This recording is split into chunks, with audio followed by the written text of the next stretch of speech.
Hey up troops, it's A Littleton here again with another video, and this time we're going to be...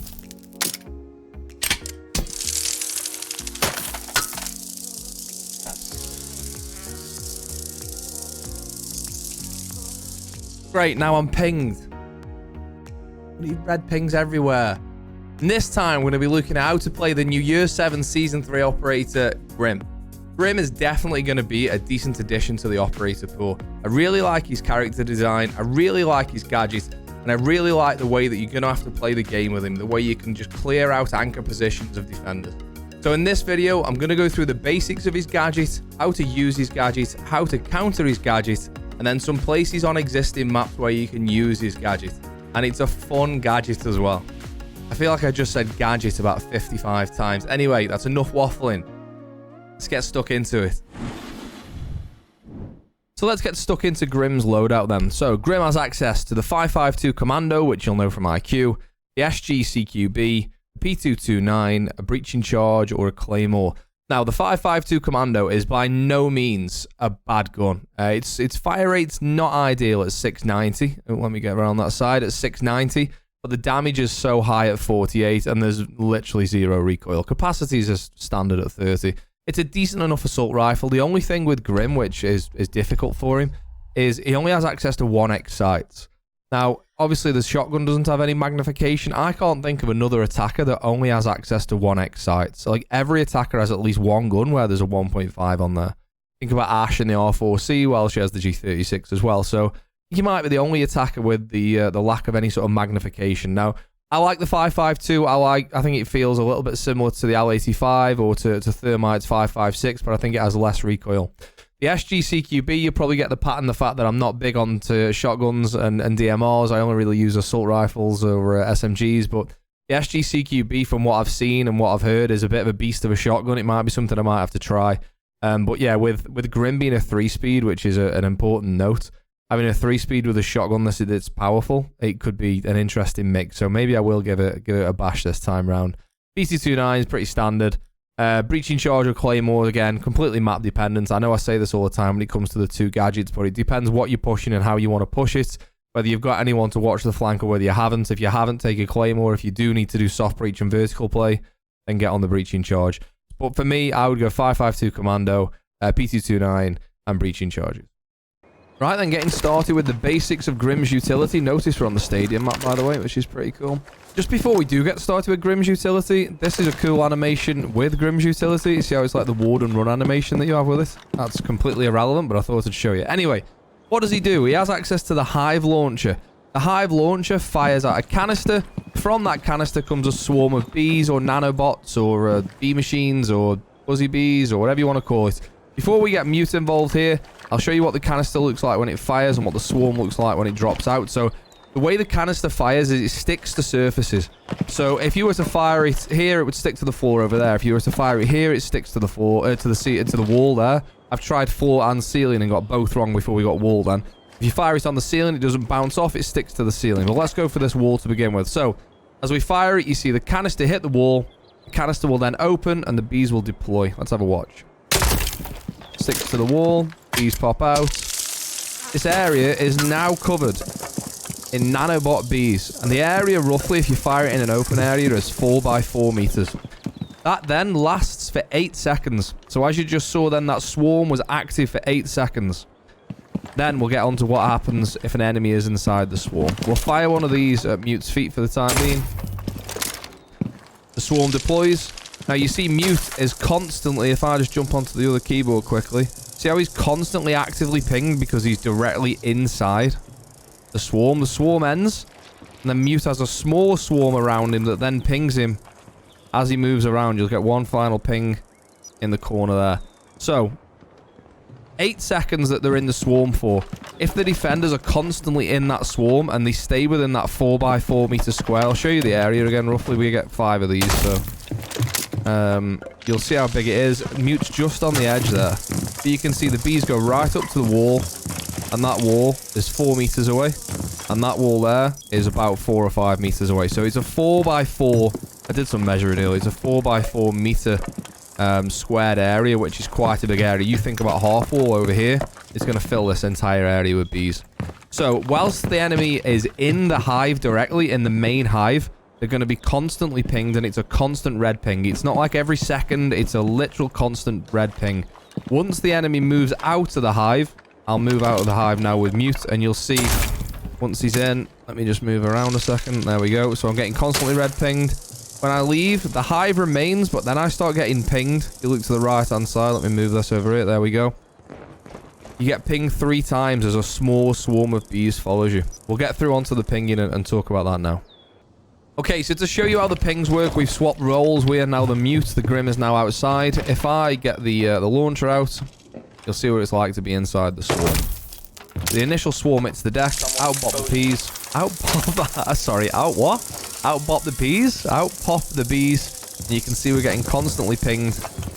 Then the pinging starts. Bottom left, you can see that remains there. We have the small swarm that's around us. Really annoying buzzing sound. When this last ping stops, I'll show you what the pinging timings are. So, we go inside the main swarm again, and we'll run away. And you'll see we get pinged almost instantly when we leave the swarm. So, straight away there. There's then one more after 3 seconds, there. And then there's one more after what I think is 5 seconds. Right there. So, roughly, you get tracked for 8 seconds, 3 times. So, one almost instantly, one after 1 and a bit seconds, and one after sort of 5 or 6 seconds. So, roughly a total of 8 seconds getting tracked. We'll do that one more time. So, we're in the main swarm. And now we start running. A ping almost instantly. A ping after sort of another 1.5 seconds / 2 seconds. And another one here after 5 seconds. Even when we're on this side of the map, we're still going to be pinged on this point here. To the enemy. So yeah, even when you get tracked and you run away, I think it's still quite oppressive. Now, what you can do is, if you don't want to get tracked at all, when the bees go down, as long as you don't go in the swarm, you're completely unaffected by it. Obviously, you can see we're on the edge here. Just got to be careful because it's so easy to end up going in it. But as long as you don't go in the swarm, obviously you're not going to get tracked. They don't know where you are. But the only thing is, you're probably going to have to run when you get to certain areas of the map. Like if we're on half wall here. Hiding in this area here, and you see the canister come across, and you're like, oh, I'm gonna have to go. And at that point, that's where Grim's gonna come into his own, because he's gonna be able to flush out anchor positions. And we're gonna talk about that a bit later on, but look at that, the bees literally cover the entirety of half wall there. Obviously this is the stadium map, but it'll be the same for border as well.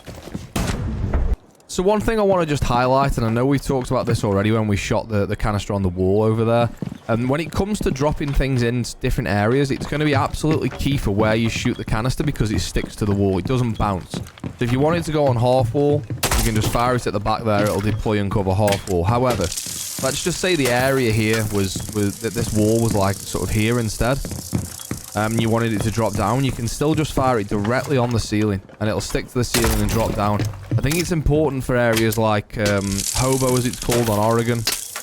But you'll also see if it goes behind an object, the bees don't just like fly over the top. You can see they go above and to the side, but they don't just spill through objects. So, you know, if I was to fire it on the corner here, you're not going to see the bees on the other side of the filing cabinet much. You can see there's like 1 or 2 here, but they don't just, you know, go through the cabinet. So yeah, when it comes to like clearing out areas, don't worry about having to go all the way back. It doesn't bounce off the ceiling. You can just fire it straight on the ceiling and it'll stick. Bees drop immediately down and away you go. So we've swapped sides again now, and we're going to talk to you about counters. The main counter for Grim is mute. It's one of the only counters, actually. There is another counter you can do with an impact grenade, but you've got to be absolutely quick on the trigger to do it, but I'll show you that in a second. Talking about mute to begin with, you can see there's a mute jammer here. Mute jams the canister and the bees in 3 different ways. So if I just aim at the canister here, you'll see if I get Grim to fire the canister next to the mute jammer, you'll see that being in the range of a mute jammer completely stops the bees from deploying. You can see that it was muted immediately. If I fire the bees at the ceiling, the canister at the ceiling, you'll see that the small pod from the canister will fall, but because it falls into the range of a mute jammer, the bees don't deploy. So watch from the ceiling. Canister drops, it gets muted as it drops. So again, the bees won't deploy. The other way that mute counters Grim is once the bees are deployed and you're getting tracked, you can then place a mute jammer on the floor, and much like Dokubi's call, it'll prevent the track. So if I place the mute jammer over here, we get rid of this mute jammer so we get tracked. We're getting pinged right now. We leave there, you can see bottom left we're getting tracked. Go into the range of the mute jammer, and that's gone now. You only have to go into the mute jammer for literally a second, less than a second. You just got to run past it. Just go in the range of it, like even for, you know, a tenth of a second. As long as you're in the range of the mute jammer, the tracking and pinging stops immediately. And that's the same once the bees are deployed when you're in a mute jammer. So, if I fire the canister... Have I got another canister? I've got one more canister. Yes. If I am in the range of the mute jammer and the bees do deploy, still in my range, I just need to shoot this mute jammer out of the way. It's really difficult to do this with two things. So I stand this side. I'm in the range of the mute jammer, but I'm going to fire the canister so it's far enough away from the mute jammer that it'll deploy. If I fire the canister behind myself, which is about here, the bees will still deploy. But because I'm in the range of the mute jammer, again, I'm just not getting tracked. If I leave here and go through the bees, I'll be tracked. Then I just go back in range of the mute jammer again. Mute is an unbelievable counter to so many operators, and Grim is exactly the same. I'll show you how you counter it with an impact now, but it's not easy to do. Okay, so we've moved on to the vigil now, and I'm going to have to be really quick at doing this. Just so you know, the only way to counter it with an impact is once the canister opens and before the bees deploy. So you have a really short amount of time. I'm going to have to swap hands to the other mouse and then swap back and see if I can get this. So the canister's down, it's open, and you can destroy it before the bees destroy. But if you fire the impact at the canister straight away, you can't destroy it. It's only once that canister opens and you sort of see it turn yellow before the bees destroy. If you don't get that timing right and the bees do destroy... the bees do deploy, not destroy. If you get it the timing wrong and the bees do deploy, the impact does absolutely nothing. It doesn't end the bees early. It doesn't stop the bees from deploying. If you don't get it at that timing right and the bees fly out and the bees deploy, the impact nade does absolutely nothing. The other counter to Grim is, of course, Jaeger. Much like any other throwable or device that gets caught by Jaeger's ADS, it just snipes it straight out of the air. So you can see the 3 ADSs on the floor. 3 ADSs getting snagged there, and you'll see if I fire a 4th, the ADSs miss it. Cool, I never really noticed that ADSs flash until they come back online, which is something I've never really paid attention to before. But yeah, as with anything else, again, just to fire one more, you'll see that it just catches it in the air. And finally, the last counter to Grim is, of course, Wamai. You can see there's a disc above the door here. It works like any other Wamai disc, really. So once it catches the canister, the bees will still deploy, but they'll deploy under where the magnet has caught it. So if you're playing half-wall with Wamai, obviously you don't want to be putting your discs here, because when it comes to nades and flashes and stuff, you want them as far away from you as possible. It's the same with Grim. So again, this will get caught as it comes through. I'll go up to the top. The magnet will do its thing, but then the bees do still deploy just like any other throwable that Wamai catches. Okay, so when it comes to actually playing Grim, we've been through what the utility does, but when it comes to utilizing him, there's something I want to say which I actually disagree with what the Ubisoft reveal said. Is they said he's more of an entry, whereas I disagree. I think he's more of a second entry or a flex. Reason I say that is he has 5 of these canisters, which give incredible information for a decent amount of time. You get 5 of them, they last 8 seconds. That's 40 seconds worth of almost live information on where people are going to be. So just going to use Oregon Big Window here. We've jumped on a drone. Oh no, we can see that the smoke's playing hobo here. He's got his shotgun out, he's ready for us. But do we know he's still there? Have we got his exact information?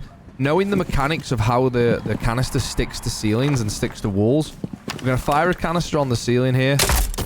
Bees are going to drop down. Smoke's there. He's going to get a live ping literally right now. On the entry we go. GN Vienna. GN Vienna. I've never said that before. So, yeah, it's because of where it sticks, it's going to be absolutely unbelievable at clearing out solid anchor positions. So you've got here, you've got the anchor position downstairs on Albo and Blue on Oregon, and a couple of other maps which we'll run over now. Another solid anchor position, just another quick example you could use, is concrete on Villa. We know the smoke's behind the shield here, like everyone normally plays a shield here. However, if you want the live information or you want to try and clear it out because you think he's going to move, you just fire the bees onto the wall behind there. Canister's going to land, it's going to pop out. Where's the red ping? There he is, that's the smoke. Obviously, it's not always sensible to push a shield, but get your live information plus the tracking there. But it's just other anchor positions where, like, defenders just feel so safe, and if there's a couple of ADSs here, so you're going to have to work on burning those. But something I think that has been overlooked slightly when it comes to Grim is, it doesn't matter if there's 3 ADSs there, because I get 5 of these. I can just burn 2 ADSs just like that. And another thing to think about, whether it comes to, with how strong nades are at the moment, you could even use Grim to clear 2 or 3 ADSs, and he still has 2 canisters like I've got now to go and play with. So The other thing I'm thinking about as well, just whilst I'm recording this bit, this isn't about clearing out anchor positions, but let's just say we're in a clutch situation. It's say a 1v2. We're pushing bar. And we're this location here, right? So we're like, okay, so 1v2. There's probably going to be one on aviator door here. There's probably going to be one behind the bar here or in the vault here. So you've got to push one way or the other. Now, both of them could be holding one way.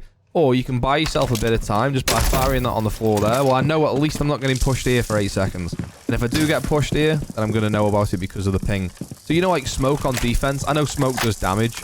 But, you know, like smoke on defense, but he's good in clutch situations because you can just cut off areas of the map that you don't have to worry about and force 1v1s. You can kind of do a similar thing where you just, it's like crowd control where smoke or whoever it is that's playing here now can't push through this door. Obviously, they can peek the door, so it doesn't stop them peeking it. But it means they can't push through. So you might be better off like firing it over on that door for a second. And now you can go and fight the other side and you go, actually, I know no one's pushing me that way for a second. I can either fight the bar or I can fight the vault. Just another way of using him as well. So there we have it, that's Grim. Like I said at the beginning of the video, I think he's going to be a really good addition to the operator pool. I'm looking forward to playing him more over the coming weeks. Hopefully this video's helped out and is going to enable you to play him as well. Depending when you're watching this video, don't forget that the test server is live today. Today being the 23rd of August. I just had to look at that at the bottom of the screen. The 23rd of August. So if you're watching it before the seasons come out, get on the test server and try him out.